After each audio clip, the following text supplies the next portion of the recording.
Listen, I'm excited. We finally caught him. I don't believe he wanted to fight me, but he's here now, he's showed up, and I'm going to smash his head in come April the 27th. For me, I don't care that much about Josh. The respect's not there. Will it be there? I don't think so. Right now, he's the enemy, and that's all that I can focus on. I think it's Sam that's doing his Twitter. It's because...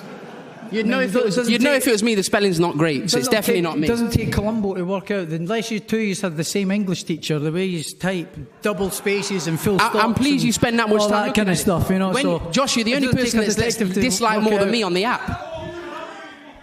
Hey, have you ever met such a slag in your life as this guy? Calm down. Hungry, man. Anyway, this is about me and Jack. This is about me and Jack. It's a fight about me and Jack. It's took you a long time to get you in the ring, Josh. It's took a long time to get you in the ring. I know it has, yeah. I know it has. A long time to get you here. We went to get the fight done straight away. I picked up the injury, which was a bad injury. Yeah? And you're raising your eyebrows. You're in interviews even talking about it, saying it's a bad injury. I had to prove the medical information and everything. So yeah, it's a bad injury. It took a long time to get over it. In that time, Jack went away and took another fight. Instead of Ben Shalom getting the fight done and getting it rescheduled, we're not bothered. He took another fight. Now. And then that fell through. Then by that time, mandatory comes. So there you go. I think you're just frustrated. Mandatory, fight Madison Square Garden. You fought a nobody and then fought a 40-year-old and still couldn't put him away. You were going to fight Steve Claggett. You got folded up in your last fight. But listen, we're here now, and I'm looking forward to it, Eddie. Yeah, we're here. To answer the question, yes, I'm looking forward to it. Obviously, first time around, it was a good fight. It was fairly tactical at times. This time, he says he's coming in to knock you out. He believes he'll stop you. Oh, good. I mean, because the last time he was obviously his tactics were to spoil and hold and steal the fight, which is what he tried to do, and the judges didn't like it. So that's it. This time, if he comes to fight, then great. The referee this time doesn't allow the... I put you on your ass your last fight. Yeah, and you got smashed in your last fight. You still got beat. Because you were never done fuck all the rest of the fight. You can't even see straight. I'm going to smash you to pieces. So there you go. So you lost. Why don't you go and phone the police? Why don't you go phone the police again? Go phone the police. I'm over here. Go get Lindsay Hoyle. You can't even see Lindsay straight. Hoyle. What's his name? What was his name? The MP. And you can't even see straight. You know. The fucking PA in the House of Parliament. Go and get him a letter into the police again, you grass. You know, my actions. Why did you want a bigger ring? What? Why did you want a bigger ring? Because I like a bigger ring. Because your feet are shit. You're going to be on your bike, aren't you? You think I'm going to be running away, do you? Yeah. Okay, good. Well done, Simple Jack. Shut up, you slag. I need a translator. What did you just say? Shut up, you slag. I got that. I understood that. Anyway, huge fight for you, April 27 in Leeds. You firmly believe you'll beat this man and you'll move on to World Championship honours? 100%. Never ducked a challenge in my life.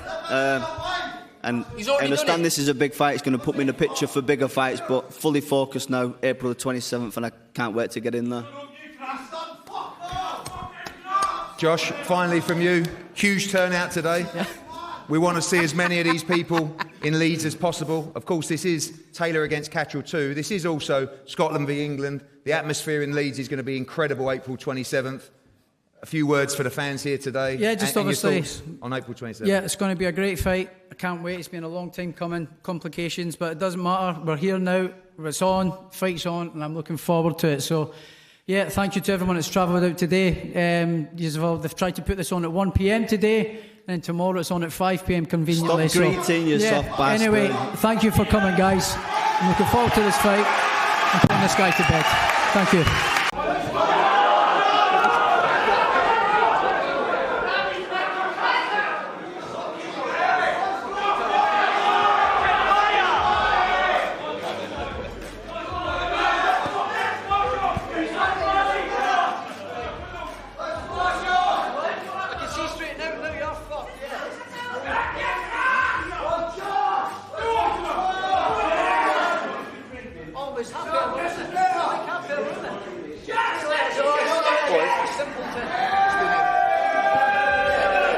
Jack, just in here, please.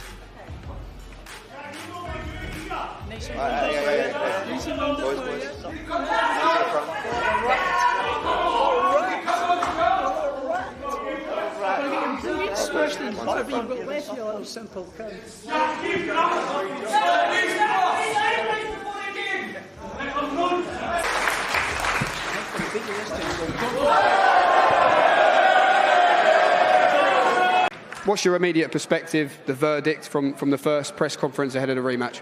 Yeah, good. You know, guy's obviously riled up. Tried to put his hands on me again, but yeah, he's riled up, but he's trying to wind me up, but he ain't got the brains to wind me up. He ain't wide enough to wind me up. Josh, we heard Tom mention it there. You did receive a lot of abuse since that first fight. How much did that and has that affected you personally? For me, it wasn't me so much me. It was when it started getting, my family started getting it from guys like the media. Some of the media guys, Talk Sport and things like that, started mentioning like corruption and all this kind of stuff. That's when the nature of the abuse changed. You know, towards myself, the nature of the abuse changed. It was more than threats to my wife. My wife's business address got put online and threats of violence and all that, and my little sister and all that started getting it. You know, and directly after the fight, I kept my mouth shut for a number of months, and then, you know, it was like I said a couple of things back to a couple of people, and then all of a sudden I'm the asshole. You know, so you can't win. You can't win. So, but when your family starts getting involved, it's a different kettle of fish. Then, you know. Well, look, you can say what they want to me all day long. I don't give a shit. But when it's your family, your wife, and your little sister getting it, it's out of order. The places of work being put online and things like that, and threats of violence, it's just out of order. Look, I know it was the first fight, and we don't want to go back over that too much. But how many times have you watched that fight, and what is your honest opinion on the scoring that night? I've not really watched it a couple of times, to be fair, because I've been shit. I know I was so shit. You know, I was so crap that fight. It was unbelievable. I know it wasn't me, so I've not really watched it. Obviously, I have watched Jack a few times in a few fights, and it doesn't really do anything different in any of his fights. So I know what to expect. If he's wanting to come and fight this time, great, because then hopefully we don't get a referee that allows the constant holding and spoiling and slowing the pace down and all that. You know, because that's what ruined the fight the last time. It was just constantly, we were on the floor, we fell 3 or 4 times and stuff. It was a crap fight for the people to watch, you know, and it's no secret that I was crap that night as well. So. And Josh, when you look at what's left to right in your story, I mean, your legacy is more than cemented. You're an undisputed world champion, but struggled a little bit with injury, like you say, and inactivity. How strong is the ambition still? And is 140 still the division for you moving forward? As I said, you know, as you've just said there, I could retire today and I've had a career of 1 in 65 million. I'm the only undisputed champion in the UK in the 4-belt era, you know, so I could be happy. But this fight is one I'm right up for. You know, forget titles, forget championships, you know, I just want to fight this guy, you know, and it's one that I'm up for in training and enjoying it. So the ambition, the hunger, everything is there. I don't need any of that for this. That's what I was going to say. You've been in America, you've been in undisputed title fights, but where does this rematch rank for you in terms of importance? Oh yeah, it's right up there, you know, and it's bragging rights as well. So yeah, it's a great fight. I can't wait. And why and how will this fight be different? Because I'm up for it this time. You know, I'm not. After the Ramirez fight, you know, there was talk, even before the Ramirez fight, it was talks of me moving up to a welter and becoming a 2-weight world champion, and talks of me fighting Terence Crawford and all that kind of stuff, you know, and I was getting excited by that. And up for all that kind of stuff, instead of looking what was right in front of me, the threat that was right in front of me, and that's a mistake that I made, but I won't be doing that again, that's for sure. You excited for your hero's welcome tomorrow in Manchester? Yeah, can't wait. You know, it's quite conveniently that the day was put on at 1 p.m. and tomorrow's at 5 p.m. when everyone's finished work, so nice little sneaky trick there, but here we are. What have you made of Sam Jones's involvement in the build-up to this one? He's a bit of a slag, isn't he? Never met such a fame-hungry guy in my life. You know, he makes it about him. You know, forgets that he almost lost his fighter 10% in his purse and all that kind of stuff. So, yeah, he's a bit of a tit. And you'll be asked this, Josh, all throughout the build-up to this fight, many times today. But for those who have come out, massive shout-out to them as well. But how do you visualise yourself winning this fight on April 27th? Just a Josh Taylor win, whether it comes by knockout or points win. Well, it's just a Josh Taylor win. You know, I'm very confident in getting him out of there, especially the way he's acting now and trying to be a little aggressive. That plays into my hands. So, yeah, if he comes like that, he gets knocked out. We're looking forward to this. Josh, thanks so much for speaking to us.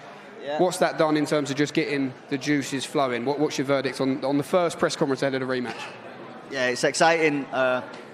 It's been nice. I've not bumped into him. I've not seen him. He's been in hiding for 2 years, so he come out today. He didn't look too clever, but it's got the juices flowing, and I'm excited for this one.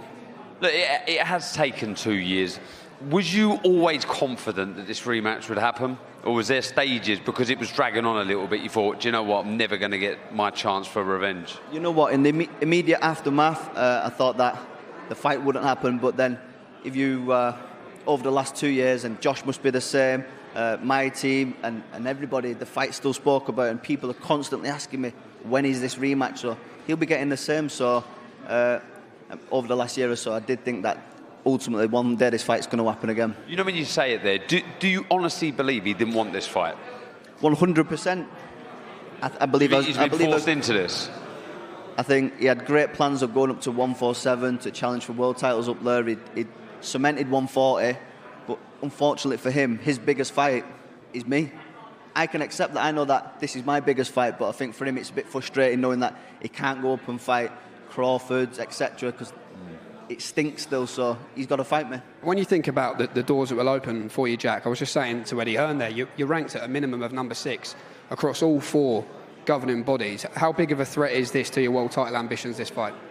Yeah, listen, and that goes with the territory. I want to prove myself, I want to fight the best, and if this fight's the victory that I need to put me one step closer to the world titles, then game on. What do you believe is more important to you, if I was to ask you this question today? Beating Josh Taylor and having that opportunity for revenge, which you feel you were aggrieved, of course, in the first fight, or becoming a world champion?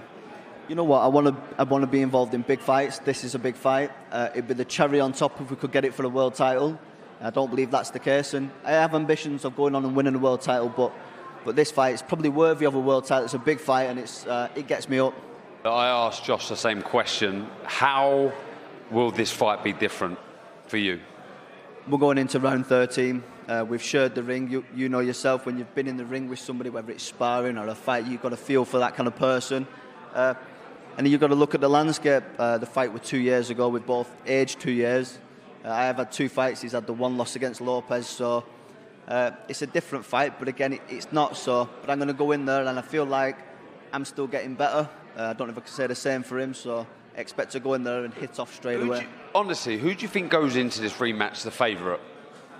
You know what? I don't bet or gamble, so I wouldn't even know. But in my head, I'm the favourite. Jack, every time I've spoke to you in fight weeks that we've worked together in, and I've asked for your prediction, you'd always say a win at all costs is all that matters. I won't necessarily go looking for the knockout. But you said today 100% was the prediction. You believe you win this fight. Why is that? Inside the distance. I wouldn't say I'm emotionally invested as Josh is. A lot fiery. And listen, I want to go in there and knock him out. I'm going to do everything in my power to go and finish him. I'm realistic. If that doesn't come, I'm going to beat him pillar to post for 12 rounds. And temper's flaring a little bit at the face-off. Can you take anything from that? Yeah, it gets me excited. It gets the juices flowing, like you said. I've not seen him for 2 years, so it's nice to see him. And listen, he doesn't look too great, but that's what we're dealt with, and I feel good, ready for it. And just finally, Jack, the roadshow continues tomorrow. I think you might be a bit more popular at tomorrow's press conference, especially Sam Jones as well. Just a little bit. You know what? Credit to him turning out. He's got to expect it tomorrow in Manchester. I expected it today, and it's part and parcel. And it's nice to see the people take the time and come and support the press conference.